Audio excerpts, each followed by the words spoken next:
पंचदेव प्रार्थना एक शक्तिशाली मंत्र है।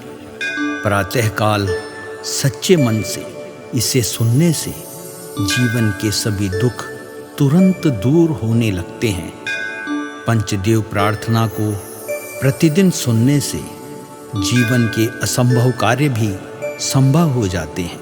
तो आइए सुनते हैं यह पंचदेव प्रार्थना। गजाननं भूतगणादिसेवितं कपित्थजम्बूफलचारुभक्षणम् उमासुतं शोकविनाशकारकम् नमामि विघ्नेश्वर पादपङ्कजम्। कर्पूरगौरं करुणावतारं संसारसारं भुजगेन्द्रहारं सदा वसन्तं हृदयारविन्दे भवं भवानी सहितं नमामि। शान्ताकारं भुजगशयनं पद्मनाभं सुरेशं विश्वाधारं गगनसदृशं मेघवर्णं शुभांगं लक्ष्मीकान्तं कमलनयनं योगिभिर्ध्यानगम्यं वन्दे विष्णु भवभयहरं सर्वलोकैकनाथम्।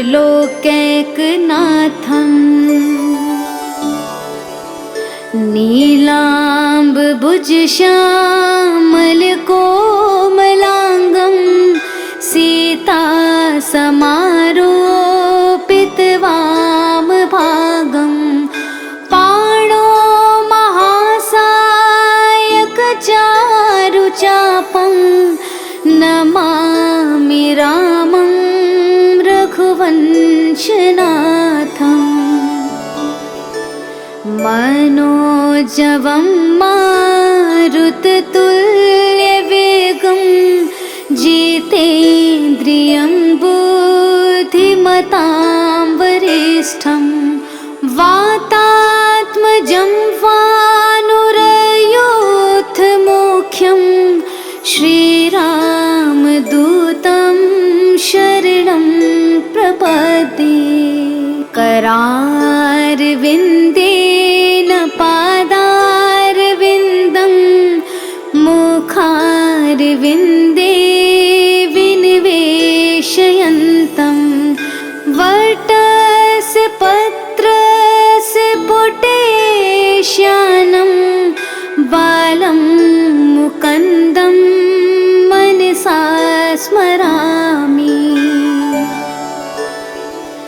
या देवी सर्वभूतेषु शक्तिरूपेण संस्थिता नमस्तस्यै नमस्तस्यै नमस्तस्यै नमो नमः।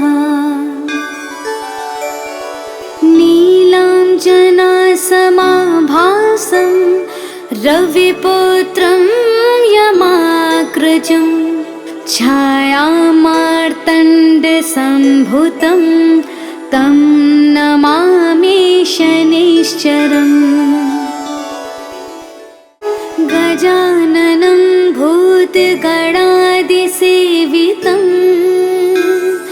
कपित्थजम्बूफलचारुभक्षणम् उमासुतं शोकविनाशकारकम् नमामि विघ्नेश्वर पादपङ्कजम्। कर्पूरगौरं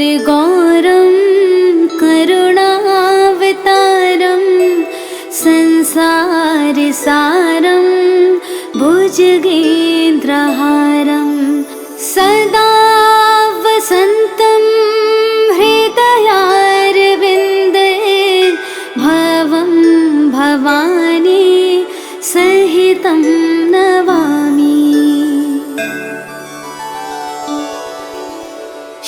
शान्ताकारं भुजगशयनं पद्मनाभं सुरेशं विश्वाधारं गगनसदृशं मेघवर्णं शुभांगं लक्ष्मीकान्तं कमलनयनं योगिभिर्ध्यानगम्यं वन्दे विष्णु भवभयहरं सर्वलोकैकनाथम्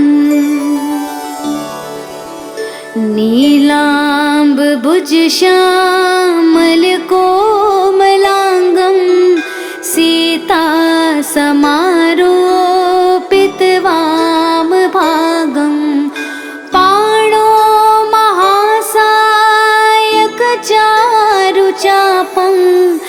नमामि रामं रघुवंशनाथम् मनोजवं मारुततुल्यवेगं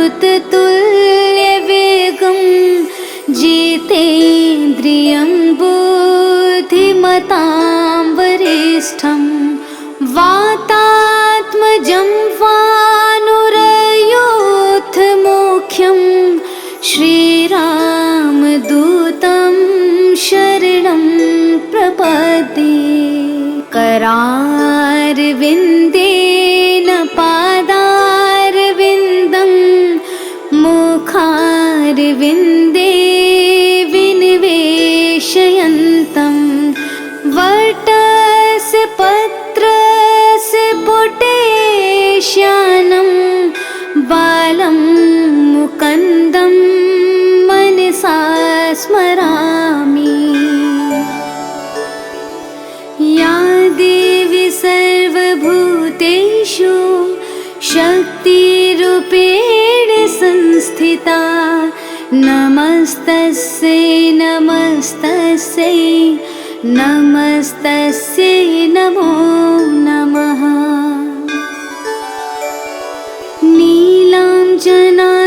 नीलाञ्जनासमाभासं रविपुत्रं यमाग्रजं छायामार्तण्डसम्भुतं तं नमामि शनैश्चरम्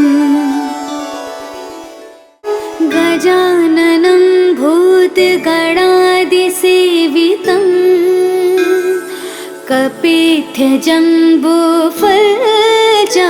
कपित्थजम्बूफलचारुभक्षणम् उमासुतं शोकविनाशकारकं नमामि विघ्नेश्वर पादपङ्कजम् कर्पूरगौरं करुणावतारं संसारसारं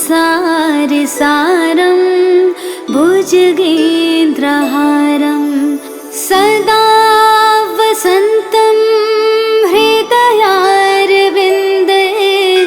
भवं भवानी सहितं नमामि। शान्ताकारं भुजगशयनं पद्मनाभं सुरेशं विश्वाधारं गगनसदृशं मेघवर्णं शुभांगं लक्ष्मीकान्तं कमलनयनं योगिभिर्ध्यानगम्यं वन्दे विष्णु भवभयहरं सर्वलोकैकनाथम्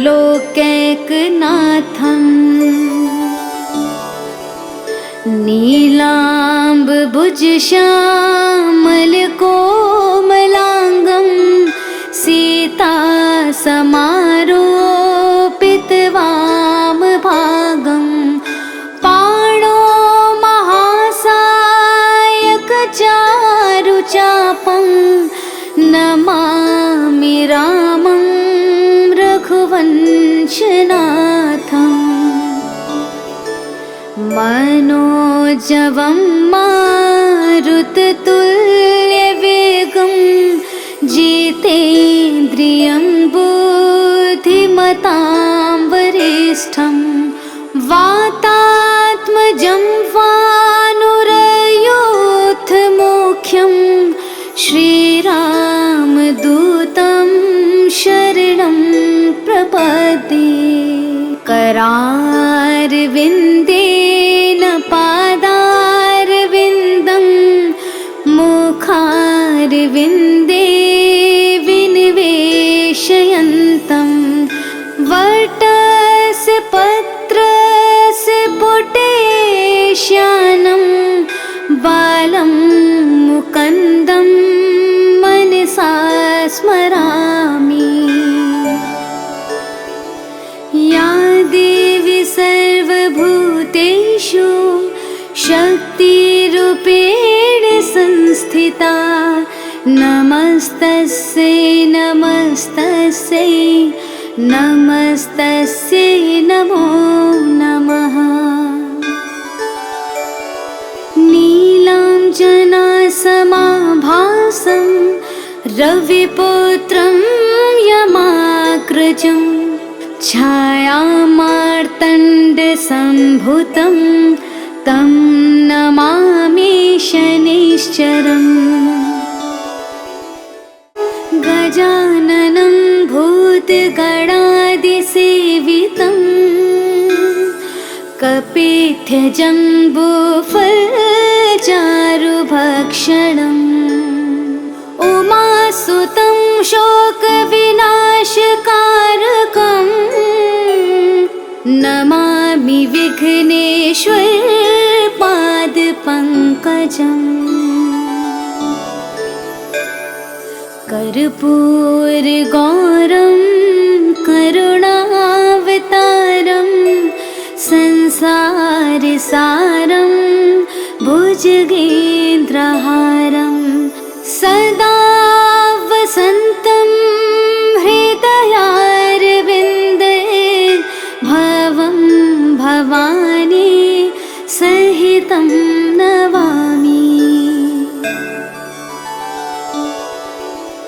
शान्ताकारं भुजगशयनं पद्मनाभं सुरेशं विश्वाधारं गगनसदृशं मेघवर्णं शुभांगं लक्ष्मीकान्तं कमलनयनं योगिभिर्ध्यानगम्यं वन्दे विष्णु भवभयहरं सर्वलोकैकनाथम्।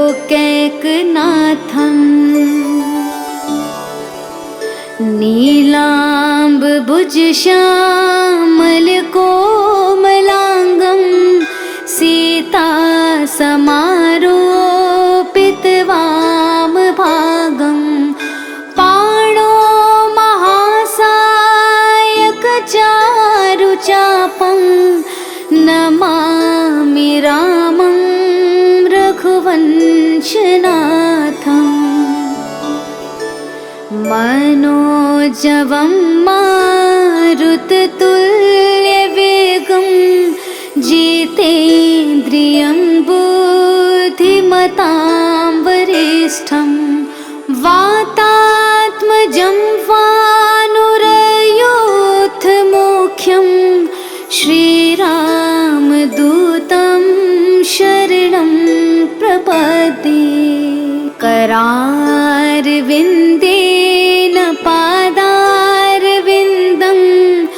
मुखारविन्दे विनिवेशयन्तं वटस्य पत्रस्य पुटेश्यानं बालं मुकुन्दं मनसा स्मरामि।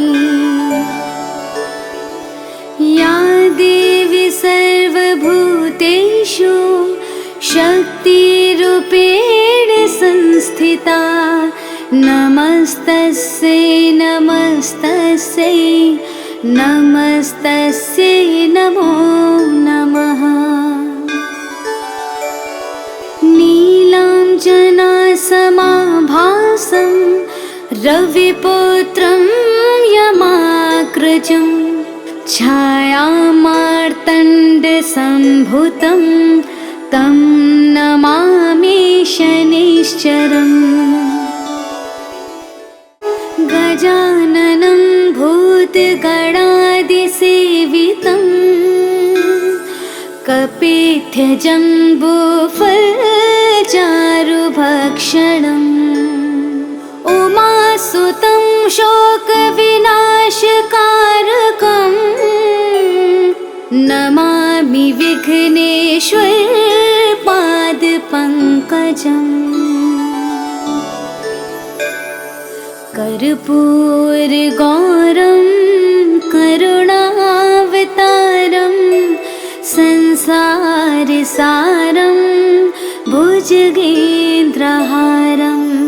सदा वसन्तं हृदयारविन्दे भवं भवानी सहितं नमामि। शान्ताकारं भुजगशयनं पद्मनाभं सुरेशं विश्वाधारं गगनसदृशं मेघवर्णं शुभांगं लक्ष्मीकान्तं कमलनयनं योगिभिर्ध्यानगम्यं वन्दे विष्णु भवभयहरं सर्वलोकैकनाथम्।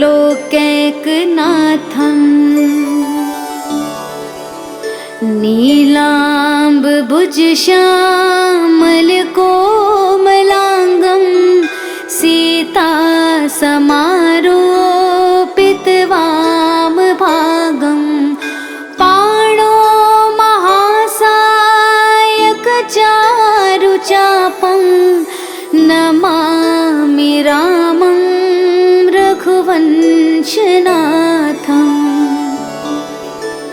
मनोजवं मारुततुल्यवेगं जितेन्द्रियं बुद्धिमतां वरिष्ठं वातात्मजं वानुरयूथमुख्यं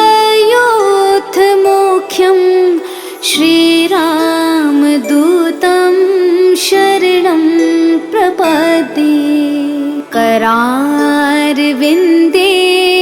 पादारविन्दं मुखारविन्दे विनिवेशयन्तं वटस्य पत्रस्य पुटेश्यानं बालं मुकुन्दं मनसा स्मरामि।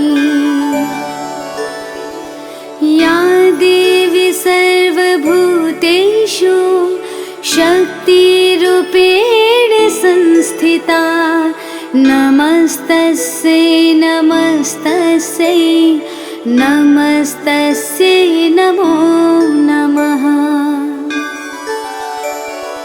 नीलाञ्जनासमाभासं रविपुत्रं यमाग्रजं छायामार्तण्डसम्भुतं तं नमामि शनिश्चरम्।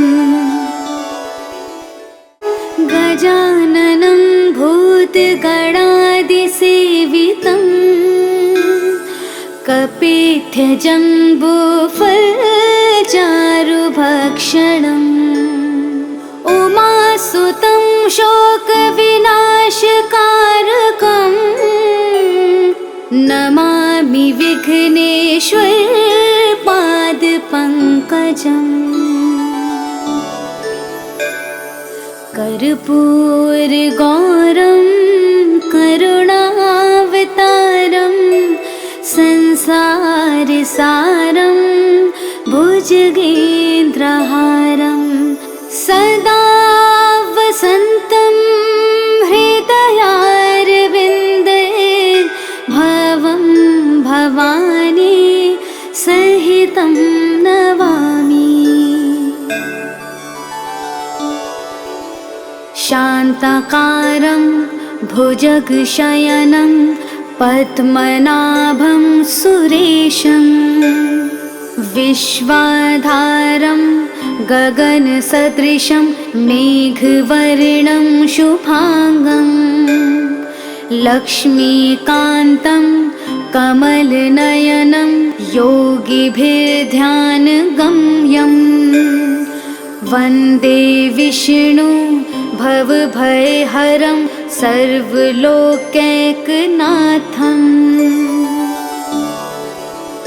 नीलाम्बुजश्यामलकोमलाङ्गं सीतासमारोपितवामभागं पाणो महासायकचारुचापं नमामि रामं रघुवंशनाथम् मनोजवं मारुततुल्यवेगं जितेन्द्रियं बुद्धिमतां वरिष्ठं वातात्मजं वानुरयूथमुख्यं श्रीरामदूतं शरणं प्रपद्ये करारविन्देन पादारविन्दं मुखारविन्दे विनिवेशयन्तं वटस्य पत्रस्य पुटेश्यानं बालं मुकुन्दं मनसा स्मरामि।